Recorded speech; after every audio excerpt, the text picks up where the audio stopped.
everyone. So I'm back with another lecture in the series of modern history. आज हम charter act के बारे में पढ़ेंगे. बेसिकली चार्टर एक्ट 1793, 1830, 1833 और 1853.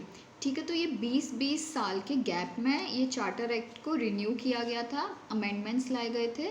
तो वो सारे चार्टर एक्ट्स के बारे में हम पढ़ेंगे. But this video is specifically for charter act of 1793, जो फर्स्ट चार्टर एक्ट आया था, जिसकी वजह से कंपनी की मोनोपोली यहाँ पे 20 ईयर्स उनको ट्रेड करने के लिए एक्सटेंड कर दी गई थी. ठीक है. एंड ऑल्सो जो गवर्नर जनरल थे यहाँ के उनको ज़्यादा पावर्स अलॉट कर दी गई थी.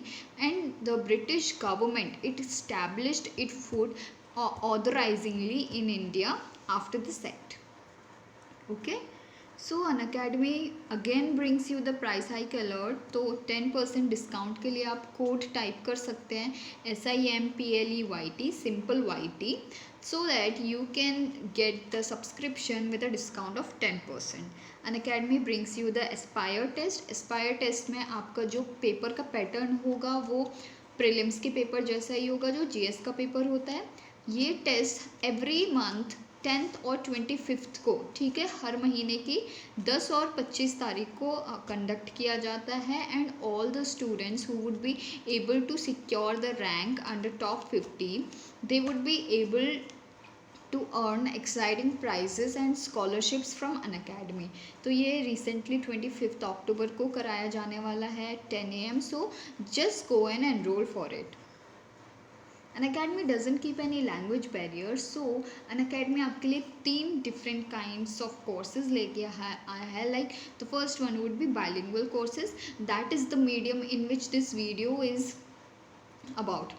ठीक है, तो ये मैं बोल सकती हूँ अगर आपको हिंदी में कंफर्टेबल हैं अगर आप, तो आप हिंदी के कोर्सेज ले सकते हैं पूरी तरह से. All those who are comfortable in English they can go for English patches.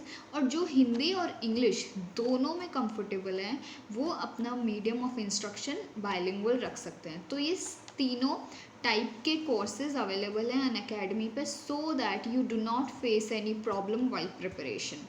ठीक है, ये कोर्सेज 5 अक्टूबर से स्टार्ट हो चुके हैं. So go and join them as soon as possible. So Unacademy gives you unlimited benefits with just one subscription. Like you can learn live from the comfort of your home with unlimited access to all the courses by the top educators of India on just one platform. आपके जो coverage है syllabus का उसकी पूरी जिम्मेदारी Unacademy लेता है. Also the doubt clearing sessions and answer writing sessions would help you to strengthen your performance. और आप अपने आप को जज करने के लिए, एनालाइज करने के लिए लाइव टेस्ट सीरीज़ अटैम्प्ट कर सकते हैं, जिसमें कि आपको ऑल इंडिया लेवल पर टेस्ट देना होगा. उसी के बेसिस पर आपको रैंक्स मिलेंगे एंड यू कैन जज yourself that how much fruitful preparation you are doing. Study material आपको ना कि सिर्फ वीडियो फॉर्मेट में बल्कि PDF फॉर्मेट में भी प्रोवाइड की जाएगी. ये पूरे प्रोसेस के दौरान आपको एक पर्सनल मेंटर दिया जाएगा who would guide you through this entire process. Unacademy gives you unlimited benefits. Okay, so for that you need to get your Unacademy app converted to Unacademy Plus. ठीक है, मैं subscription की ही बात कर रही हूँ. अगर आप सब्सक्रिप्शन लेते हैं तो Unacademy से आई एम श्योर आपको काफ़ी सारे फ़ायदे हो रहे होंगे. ठीक है, लेकिन उससे भी ज़्यादा कुछ चीज़ें Unacademy उन स्टूडेंट्स के लिए लाया है जो स्ट्रक्चर्ड प्रिपरेशन करना चाहते हैं, सीरियसली प्रिपरेशन करना चाहते हैं UPSC की. ओके, सिंसियरली उनका जो टाइम टेबल है वो अच्छे से सेटअप कर पाया अनअकैडमी, इसीलिए वो तैयारी के लिए अनअकैडमी प्लस लेकर आया है, जिस पे आप जितने भी बेनिफिट्स लिखे हुए देख रहे हैं स्क्रीन पर वो सारे बेनिफिट्स आप अवेल कर सकते हैं. Unacademy, as I told you that if you go for the Unacademy subscription and you type the code simple YT, that is SIMPLEYT, then you will be getting the subscription with 10% extra off. Unacademy's Champions Conclave is a session in which the toppers of 2019 civil services will tell you the tips, the tricks, strategies and their plans that how they cracked this exam.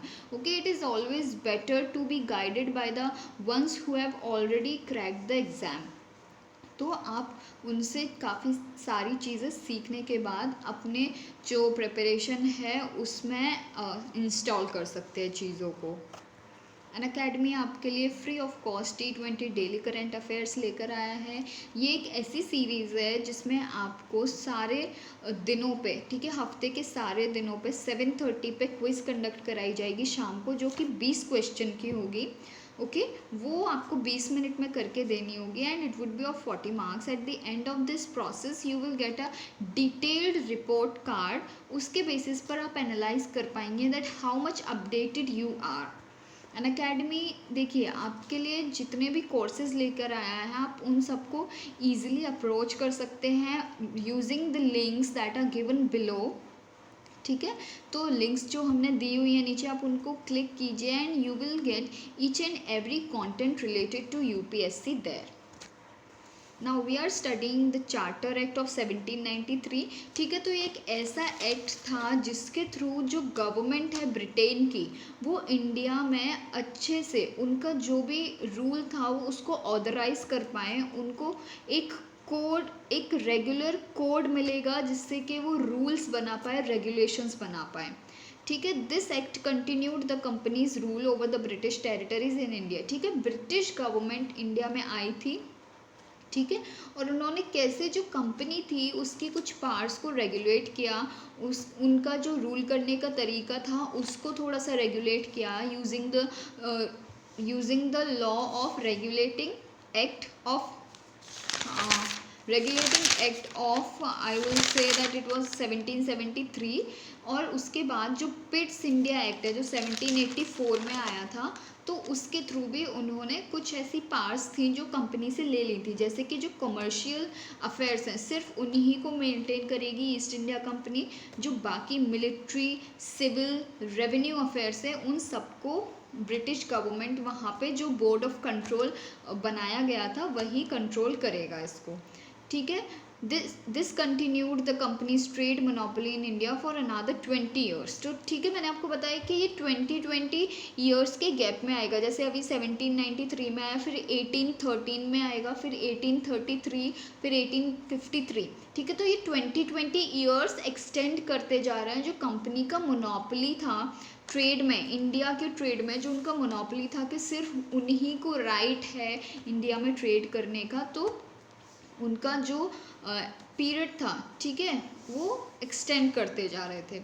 तो इससे जो ये act आया, इससे company की कोई भी parts को स्नैच नहीं किया गया। ठीक है, all the parts which the company had, they still had those parts.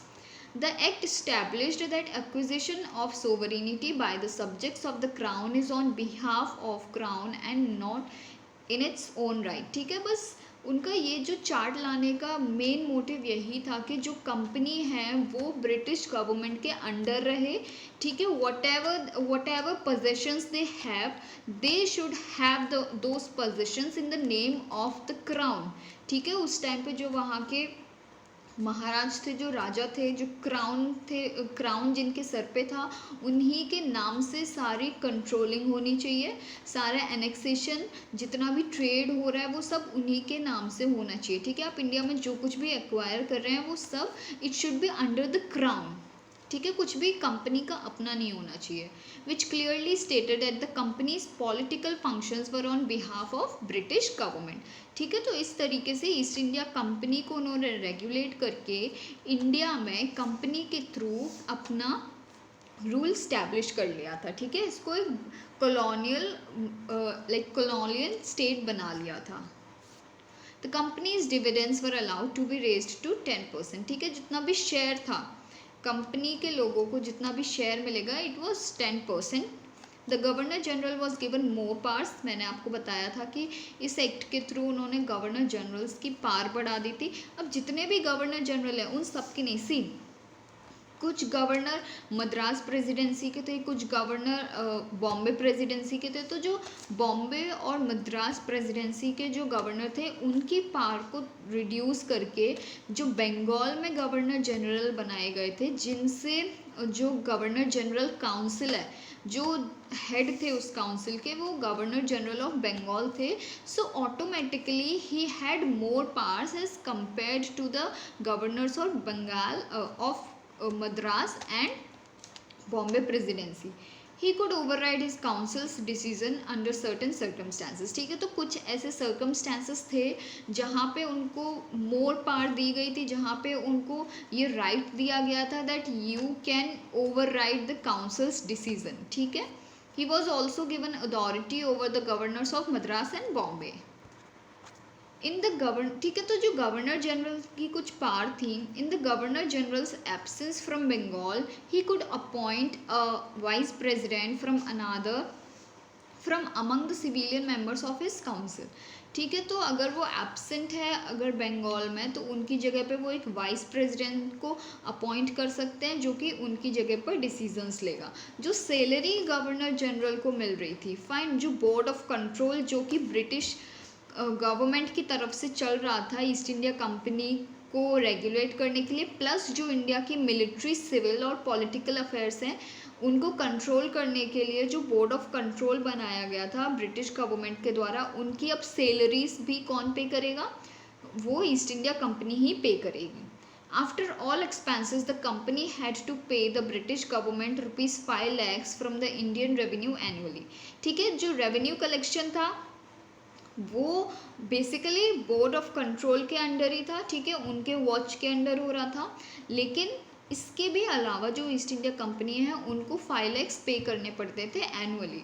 Senior company officials were board from living India without permission. ठीक है, वो बिना परमिशन के बाहर नहीं जा सकते थे, अगर वो जाते हैं तो उसको रेजिग्नेशन समझा जाता था। This act separated the revenue administration and the judiciary function of the company, leading to disappearance of mal adalats. Country trade and granted privilege. ठीक है, तो कंट्री ट्रेड और ग्रांटेड प्रिविलेज अगर जो चीज़ होती है, ठीक है, ये जो टर्म है ये एक ही चीज़ है, लेकिन इसमें जो कंपनी है उसके पास जो भी प्राइवेट ट्रेड करने के लिए एम्प्लॉयज़ या फिर इंडिविजुअल्स पेटेंट डालते हैं या फिर प्ली डालते हैं कि हमें आप ट्रेड करने दीजिए इंडिया से, फाइन, दूसरी कंट्रीज़ को एक्सपोर्ट्स करने दीजिए, इम्पोर्ट्स करने दीजिए।